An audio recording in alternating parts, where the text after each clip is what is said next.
Hello, I'm Sebastian. Welcome to Nine Nar Trees podcast. Today, I will summarize and review the book. The Boy, the Mole, the Fox, and the Horse by Charlie Mackesy is a modern illustrated fable that pairs simple drawings with short reflections about kindness, courage, friendship, and self-acceptance. Built around a quiet journey, it introduces four unlikely companions who meet in the open landscape and learn to care for one another as they travel. The book's power comes from its clarity. It speaks in plain language about feelings many people struggle to name, including loneliness, fear, and the pressure to be strong. Rather than offering a conventional plot, it uses gentle scenes and brief exchanges to explore what it means to be human. Mackesy's style blends warmth and humor with moments of tenderness, making the reading experience feel like a conversation with a trusted friend. It is often approached as a gift book, a comfort read, or a companion for difficult seasons, inviting readers of many ages to pause and reflect. I will give you key takeaways from this book. Firstly, an unlikely companionship and what it teaches. At the heart of the book is the bond between four very different characters: the boy, the mole, the fox, and the horse. Their differences are not treated as problems to fix, but as strengths that help the group survive and grow. The boy often represents vulnerability and longing for guidance. The mole brings appetite, curiosity, and a disarming honesty about comfort and fear. The fox carries a guarded presence shaped by hardship, while the horse offers steady reassurance and perspective. Together, they model friendship as something active, listening, staying, and choosing gentleness even when it is not easy. The book highlights how support can come from unexpected places and how care is not diminished by imperfection. Their connection also reframes independence. Instead of celebrating self-sufficiency at any cost, the story suggests that leaning on others can be brave. Many readers find the companionship especially meaningful because it feels inclusive and non-judgmental, reflecting real-life relationships where people arrive with different histories and still find a way to belong. Secondly, kindness is strength, not softness. A core message throughout the book is that kindness is not a fragile trait, but a form of courage. The characters consistently choose compassion, even when fear, mistrust, or pain might justify withdrawal. This stance challenges a common assumption that strength means emotional distance, stoicism, or dominance. Instead, strength appears as patience, forgiveness, and the willingness to offer reassurance. The fox in particular symbolizes how guardedness can form after being hurt and how gentleness can slowly rebuild trust. The narrative treats kindness as practical, not abstract. It is expressed through attention, small acts of care, and words that help someone keep going. The book also resists the idea that kindness must be earned through perfection. It implies that people are worthy of care simply because they are human, and that giving kindness does not require having everything figured out. For readers, this can translate into a more generous relationship with themselves and others, shifting from harsh self-criticism to a steadier, more supportive inner voice. Thirdly, emotional honesty and the permission to feel. Rather than telling readers to stay positive, the book makes space for complicated emotions. Fear, insecurity, loneliness, and uncertainty appear without being treated as failures.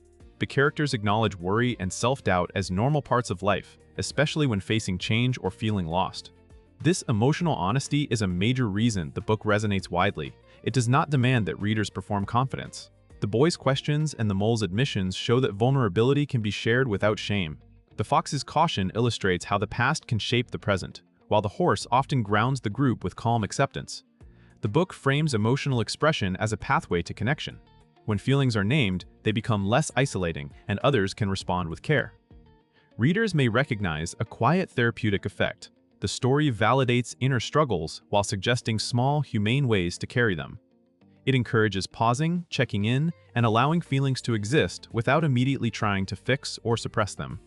Fourthly, growth, mistakes, and self-acceptance. The journey the characters share functions as a metaphor for personal growth. Progress is not portrayed as a clean upward line. Instead, the book emphasizes that being human includes getting things wrong, feeling stuck, and needing help. The mole's humor and appetite often soften the seriousness of this theme, reminding readers that comfort and joy matter, even when life is uncertain. The story suggests that self-acceptance is not complacency, but a compassionate foundation for change. When people stop treating mistakes as proof they are unworthy, they can learn, repair, and try again. The characters also demonstrate that growth can be quiet. Sometimes it is simply choosing to continue, choosing to be kind, or choosing to ask for support. This perspective can be especially helpful for readers who feel behind, overwhelmed, or burdened by expectations. The book invites them to redefine success as becoming more truthful, more gentle, and more connected, rather than merely more impressive or productive. Lastly, the comfort of simplicity in a noisy world.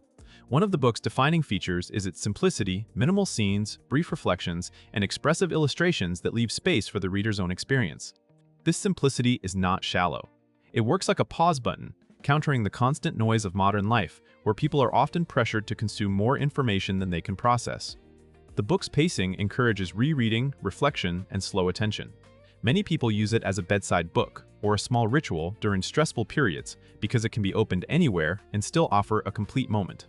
The gentle tone also makes its ideas accessible across ages, from younger readers who connect with the animals and drawings to adults who recognize the emotional truths beneath the surface. By avoiding complicated explanations, the book allows meaning to land directly. That openness helps readers project their own questions onto the journey and find words for what they may be carrying. In that way, simplicity becomes a form of care, a calm space where the reader can breathe.